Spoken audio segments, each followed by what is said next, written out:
Tu as une idée de business et tu veux créer ta boîte, mais tu te trouves face à un dilemme? SARL ou SAS? Le choix entre ces deux statuts est très important. C'est une décision qui peut tout changer. Tes impôts, tes charges sociales, la façon dont tu vas te rémunérer. Si tu te sens perdu face à ces acronymes et que tu ne sais pas lequel choisir, alors tu es au bon endroit. Dans cette vidéo, je vais disséquer pour toi les différences majeures entre ces deux statuts et je t'expliquerai comment chacun peut influencer la trajectoire de ton entreprise. Imagine avoir en ta possession toutes les informations pour choisir le statut qui correspond le mieux à ta situation personnelle, à tes objectifs et à ta vision de l'entreprise. C'est ce qui t'arrivera après avoir regardé cette vidéo. Alors reste bien avec moi pour ne rater aucune information. Et si tu veux vraiment prendre le contrôle de ton avenir entrepreneurial, je t'invite à t'abonner à la chaîne et à liker cette vidéo.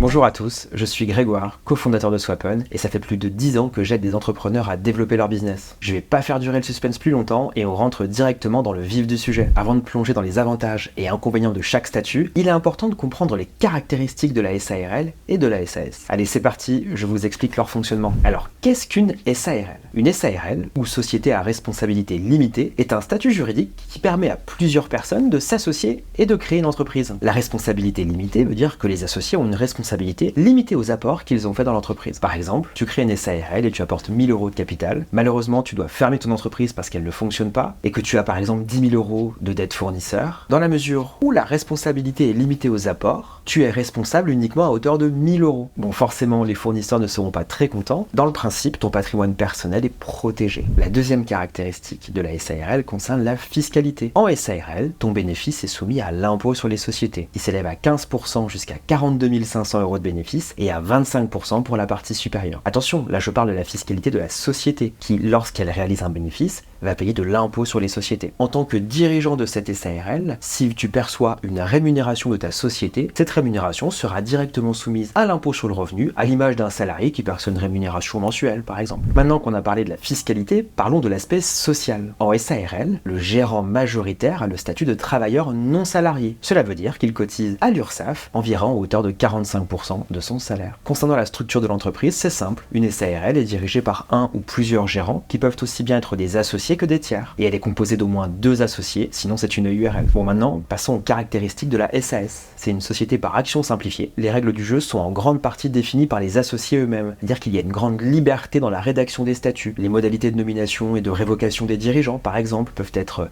librement arbitrées dans les statuts. Là aussi, il y a au moins 2 associés, sinon on parlerait plutôt d'une SASU. Et comme c'est une société, il y a une distinction entre le patrimoine professionnel et le patrimoine personnel. Votre patrimoine personnel est protégé et au pire, vous perdez l'apport initial que vous effectuez à la société. Concernant les caractéristiques fiscales, c'est extrêmement proche de la SARL, à savoir un bénéfice que va réaliser la SAS sera soumis à l'impôt sur les bénéfices, à savoir 15% jusqu'à 42 500 et 25% pour la partie supérieure, et le salaire que vous percevez de votre SAS, lui, sera directement soumis à l'impôt sur le revenu. Les caractéristiques fiscales sont très proches, hormis sur les dividendes, on l'abordera juste après. Enfin, dernière caractéristique d'un point de vue social, il faut retenir qu'en SAS, tu es assimilé salarié. Cela veut dire que tu as accès à un régime social proche de celui des salariés avec une fiche de paye et la protection sociale d'un salarié. Et enfin, avant d'aborder les avantages et inconvénients de chaque statut, je te propose d'aborder la notion de dividende. Les dividendes correspondent à la partie du bénéfice que les associés décident de se verser. En SAS, les dividendes sont soumis de plein droit à la flat tax, c'est-à-dire un prélèvement, appelé également prélèvement forfaitaire unique de 30%. Si tu décides de te verser 10 000 € de dividendes, tu vas percevoir 7 000 € net et tu vas payer 3 000 € de flat tax qui correspond à l'impôt sur le revenu et à ce qu'on appelle la CSG-CRDS, et les deux impliquent un prélèvement de 30%. En SARL, le fonctionnement est totalement différent. Les dividendes sont également soumis à impôt sur le revenu à hauteur de 12,8% et sont considérés comme de la rémunération, ce qui signifie qu'il y a un niveau de charge sociale beaucoup plus important à payer sur les dividendes,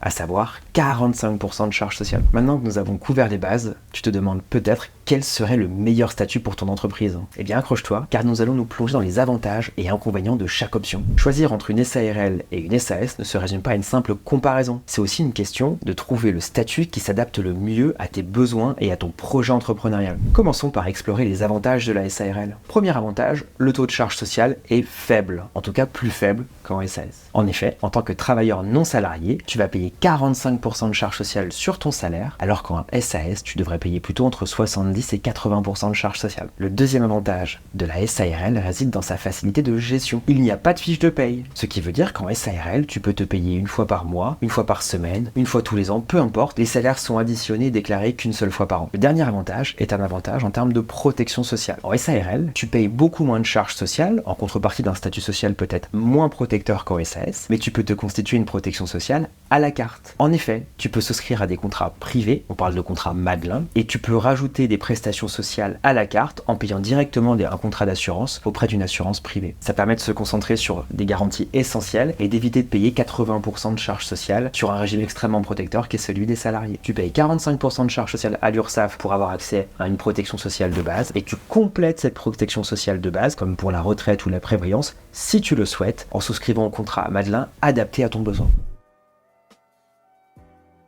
Passons maintenant aux inconvénients de la SARL. Le premier inconvénient, c'est sa rigidité de fonctionnement. Comme on vient de le voir, les statuts sont encadrés par le code de commerce, ce qui rend la rédaction de statuts plus simple, mais laisse très peu de liberté aux gérants pour mettre en place les règles de fonctionnement de la société. Le deuxième inconvénient concerne les dividendes. En effet, ils sont assimilés à de la rémunération et génèrent un taux de charge sociale et de prélèvement extrêmement élevé. Le troisième inconvénient concerne le minimum de charges sociales à payer à l'URSSAF. Théoriquement, si ta SARL ne te verse pas un centime de salaire, tu vas quand même payer un forfait minimum à l'URSSAF. Alors qu'en SAS, par exemple, il n'y a pas de minimum de charges sociales à payer. Bon, maintenant, tu connais tous les avantages et inconvénients de la SARL. Ce qu'il faut retenir, c'est que c'est un statut recommandé quand on veut maximiser sa rémunération mensuelle. Pourquoi? Puisque c'est là où il y a le moins de charges sociales. Donc à enveloppe égale, celui qui peut s'octroyer une rémunération en incluant ses charges sociales de 3 000 € par mois, il aura plus en SARL qu'en SAS, puisque le niveau de charge sociale est plus faible. Donc là, nous avons passé en revue les avantages et inconvénients de la SARL. Alors maintenant, si tu commences à avoir des questions, tu peux nous solliciter directement sur le site SwapOn et on te rappellera afin de t'expliquer ceci si besoin. Je vais maintenant te présenter les avantages et inconvénients de la SAS. Premier avantage en SAS, la flexibilité. La SAS offre de grandes libertés statutaires et donc tu peux facilement gérer dans les statuts l'organisation et la gestion de ton entreprise. Ça peut être particulièrement intéressant pour les entrepreneurs créatifs ou ceux qui prévoient une croissance rapide. Deuxième avantage de la SAS, elle est parfaitement compatible avec Pôle emploi. Un demandeur d'emploi qui veut percevoir son allocation chômage tous les mois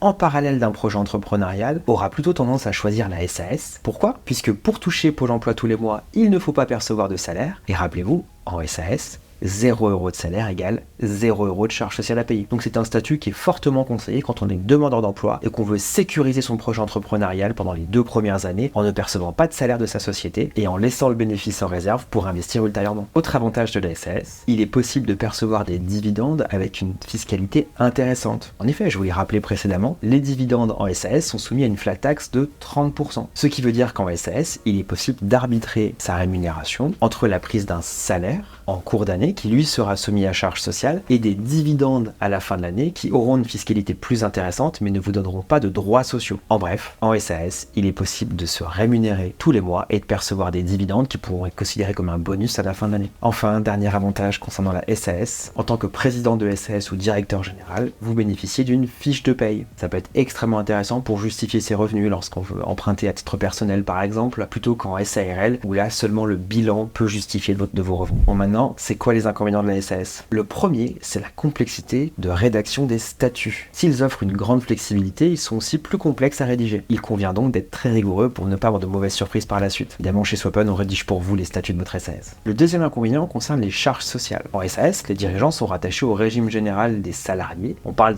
d'un statut assimilé salarié puisqu'ils n'ont pas de contrat de travail, n'ont pas de vacances, de RTT, mais globalement, le régime social est identique à celui des salariés. Ce qui signifie que les cotisations sociales sont très élevées en contrepartie d'une protection élevé. Le taux de charge sociale s'élève environ entre 70 et 80% du salaire net. Il faut quand même en tenir compte lorsqu'on fait son business plan en SAS. Donc ça revient à ce que je disais tout à l'heure, il est important de bien calculer l'arbitrage entre la prise de salaire et la prise de dividende de sa SAS. Et voilà pour les avantages et les inconvénients de la SAS. C'est le meilleur statut dans certains cas, notamment lorsqu'on est inscrit à Pôle emploi ou lorsqu'on souhaite maximiser ses dividendes tout en prenant un salaire maîtrisé. Alors voilà, on a passé en revue les fondamentaux de la SARL et de la SAS et on a pesé les avantages et les inconvénients de chacun. J'espère que le brouillard commence à se dissiper et que tu te sens plus armé pour faire le bon choix. Mais rappelle-toi, chaque entreprise est unique et ton choix doit s'adapter à tes besoins, tes objectifs et tes plans pour l'avenir. Donc consulte un expert si nécessaire pour faire le choix le plus éclairé possible. Si cette vidéo t'a été utile, je t'invite à la liker, à la partager et à t'abonner à notre chaîne pour d'autres conseils entrepreneuriaux de qualité. C'était Grégoire, à la prochaine pour nos vidéos.